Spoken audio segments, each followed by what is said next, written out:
Entrepreneurship is so difficult. You give your heart and soul to the organization, to the vision. And when it comes to an end and you're having to go through the fight of your life, it can be devastating.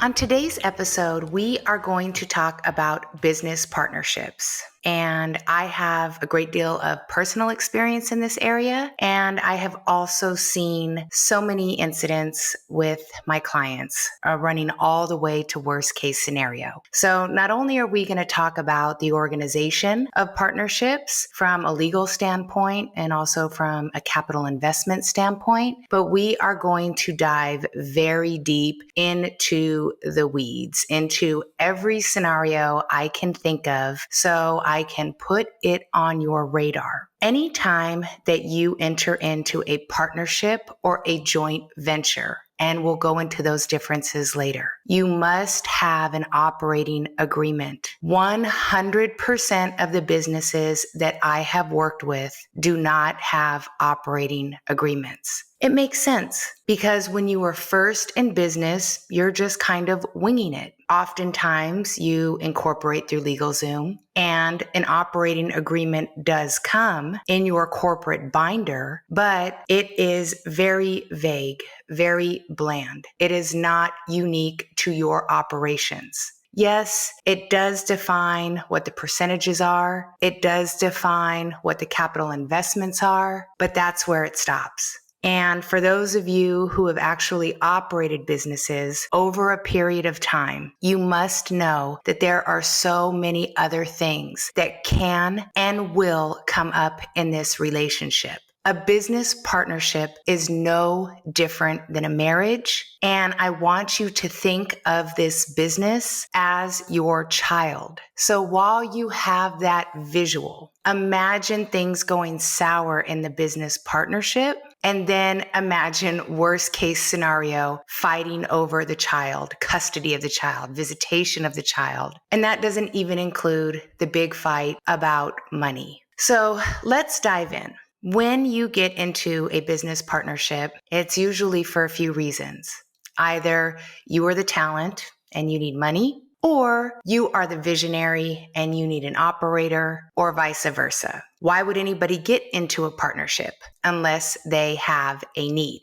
So when you start to have this conversation, the first thing you're going to decide is who's bringing what to the table. And there are things that come to the table that far exceed dollar amounts, such as skill set, goodwill, and intellectual property. All of that must be defined. When you are creating your operating agreement, think of it like this. Anything that both parties are bringing to the table, it needs to be clearly defined and you're placing it in a box. But the question is, do you want that box to be a corporation where the two of you, say for instance, are 50-50 or 51-49? Or do you want to keep your own separate entities where one individual owns what they're bringing to the joint venture and what the other individual owns separately and what they're bringing into the joint venture? That is actually my recommendation. So main recommendation, structure your relationship as a joint venture. Because when that fateful day comes where you may or may not want to do business with each other anymore, that joint venture represents somewhat of a sandbox, if you will, that you were playing in. And when it's over, you can take your ball and go home. But if you are in fact under an operating agreement within an LLC, it is quite different. So after we've had the detailed conversation of what both parties are bringing to the table, then there has to be an even greater conversation about the roles and responsibilities of each party. Some people are managing members, some people are just silent partners, and all of that needs to clearly be defined. In addition to what the compensation expectations are, what the repayment of any capital investments are, and how any type of profit distributions or losses are to be handled. The other thing that is super important is you must have meetings often, at least annually, and you must keep corporate minutes. This will 100% not only protect the organization, but protect all parties within the organization. It is best practices. You also need to define member voting power. You have to have the conversations as to what happens if you have to take on another partner. What does that look like? What happens if a partner no longer wants to contribute in the same way? Say, for instance, 7, 8, 9 years down the road, they no longer want to hold the role of COO, working in the organization every day. What does that look like? Can they bow out? Can they be replaced? How is that additional expense being handled? How is it going to be fair to the other partner should the dynamics change? Another topic that can get very tricky is what happens if one of the partners becomes incapacitated or passes away. Obviously, their shares are going to be what? Exactly. You need to define that. The other thing that needs to be clearly defined is the business running at an optimal and efficient level. What does that look like, and what are those margins? The reason I say that is because when a business starts to become successful, it is pretty typical to start hiring a lot of people. And oftentimes you get a little more wasteful when you have more money. Who's making those hiring decisions? Is it necessary to hire so-and-so at $100,000 a year? Are we voting on this? Are we voting on the salary? I've seen so many times individuals hire family members and friends at exorbitant salaries that don't actually add value to the organization. So let me give you that example. Let's say, for instance, you have friends and family members on payroll at $500,000 a year. But again, they're not contributing to the organization. In other words, the business can run without them. Is that fair? Because if those salaries didn't exist, if those pretend figureheads weren't on payroll, well, that $500,000 could be reallocated to other things or be the profit distribution at the end of the year. $250,000 to one partner, $250,000 to the other partner. But if you don't have these things clearly defined, it can really end up biting you. And so back to what the organization looks like running optimally, right? Because at the end of the day, we all want to know that if the organization was running lean and mean, what would the profit be? But in another scenario, let's say one member of the organization decides to buy a building and it's double the need of the organization, but it's going to personally benefit that other party. Now, all of a sudden, your company or your joint venture is paying rent that is far higher than what would be needed to operate. Again, to benefit the other party personally. So whereas the two of you could have rented a building, let's say for $10,000 a month, and it would have completely met the needs of the business, now you're paying $20,000 a month for a building that is personally owned by the other party, right? All of those things need to be written down in the very beginning to the T. And it's difficult to forecast what the types of things could happen, especially if this is your first business. Oftentimes in the beginning, you're so excited, you've romanticized it, and you're not possibly thinking about worst case scenario. Listen, I don't want to rain on anybody's parade or be the bearer of bad news, but in life, there are peaks and valleys, and good times don't last forever. So you have to have a contingency plan. It is the responsible thing to do for the business, for you, and for your partner. You also have to be very cognizant of how many bank accounts are being opened, how many lines of credit, how many loans. I've seen scenarios where people have gone out and gotten vehicles under the company and the other partner didn't know, or taken loans against the company. It can get really messy, and especially if you are under a corporation versus a joint venture agreement. You're responsible. You're responsible for all debt.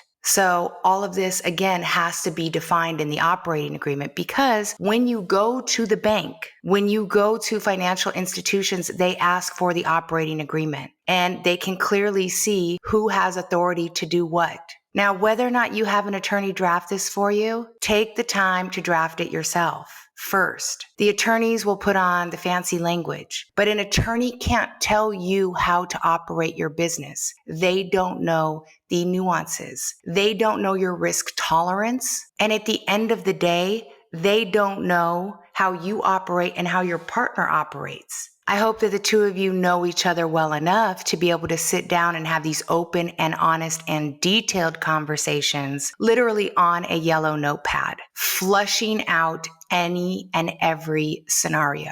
Because again, in good times or in bad, things change. And when circumstances change and there's no plan, of course, it's going to be reactionary. And depending on how big of a change, it can get emotional. So that's why you want to make sure you have a framework to go back to when things were simple, when things weren't complex, when there weren't layers upon layers upon layers upon layers.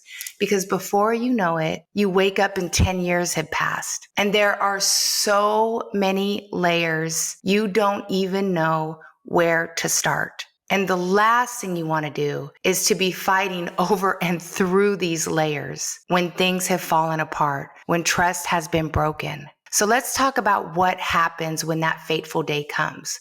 What happens when one party decides that they don't like how the business is operating? You know, they're tired of paying these exorbitant salaries to friends and family members, and they want to run this business lean and mean. So they go to their partner and they say, hey, let's rework the organizational chart. Let's rework the roles and responsibilities. Let's get this business running optimally. And let's say the other partner is like, no, we're not doing that. What do? Throw yourself on the ground and kick your feet? What do? Hire an attorney? Sure, maybe. Do you know how much lawsuits cost? Do you know how long they take? Then the question is, depending on how nasty it gets and how salty everybody is, does business go on as usual? Or back to my reference of looking at the organization as if it's your child, all of a sudden, is one party holding things hostage over the other? Are you now holding the domain hostage? Are you holding the intellectual property hostage so the business can't operate? Are you closing out bank accounts? Are you shutting off access to, say, Shopify or whatever your POS or CRM is? I've seen it all. What do you do then? Again, scream, throw yourself on the ground. It's very frustrating. So all in while you're trying to seek, let's say, justice, for example, the whole business could shut down. And what can you do? Absolutely nothing until a legal resolution comes. And again, how long will that take? So now your money flow is stopped. So now the organization isn't operating. Is it worth it?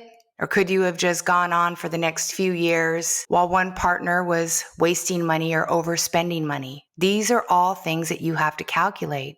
Again, I mean, it's a relationship. Just like in a divorce, with the jokes where rent and mortgages are too high, so marriages aren't breaking up because now we're roommates. It's kind of similar. But if you have an operating agreement, at least you have a framework to go back to. But if you haven't defined any of these items, it's up for grabs. My main advice to you is obviously doing the work and having the hard conversations on the front end. But as the business continues to go, regardless of your skill set, regardless of your contributions to the organization, let's just say you are the face, you're the marketing genius. You don't really bother yourself with the operations, the accounting, the corporate governance. Stop right there. You absolutely must. If your organization doesn't have a perpetual data room, what do I mean by perpetual data room? Every single contract, legal document that the organization has and has signed and has entered into, you need to have a copy of it, down to your merchant agreement, your payroll company agreement. You must have all of your tax returns in your hands as well. Obviously, all of your Secretary of State, articles of incorporation, operating agreement, custom operating agreement. You must have everything in your personal possession, because at the end of the day, you have a legal and fiduciary responsibility to this organization. Now it's up to you who the owner is of the domain names, of the trademarks, of the copyrights, of the intellectual property. That's a separate conversation, of course. But every single piece of paper that governs the organization or the joint venture, you need to have a copy of. Keep a binder, because all of those things are going to be 100% relevant. And remember, it's not what you know, it's not what's been happening, it's what you can prove. And when business partnerships get sticky, when business partnerships fall apart, you don't want to be the one scrambling for evidence. You want to have it on hand. So start with the best practices immediately. Again, create a bulletproof operating agreement that's somewhat like a revocable trust, if you will. And every meeting, whether it's quarterly, whether it's annual, which again is mandatory for corporate governance, you can edit it. You can talk about what was, why we're changing it, take a vote. All of that is done within the bylaws. Don't let business as usual create an environment where you're too busy to make sure that you're taking care of the back end, that you're being incredibly responsible and organized, again, with all of the documents that we call corporate governance. It's so important to prioritize. And it's so important that you are in the know of these things, that you have copies of these things in your hand, and that you understand them. In my experience, I have not seen a partnership breakup go well. There are no winners. And when everything comes to a complete halt, when the money starts to get funny, when the fight starts to ensue, I've also seen it take a toll on individuals' emotional and physical health. Business is incredibly personal. Entrepreneurship is so difficult. You give your heart and soul to the organization, to the vision. And when it comes to an end and you're having to go through the fight of your life, it can be devastating. So please take my advice and educate yourself on operating agreements. Understand the difference between partnerships and joint ventures. Ask tons and tons of questions and get every single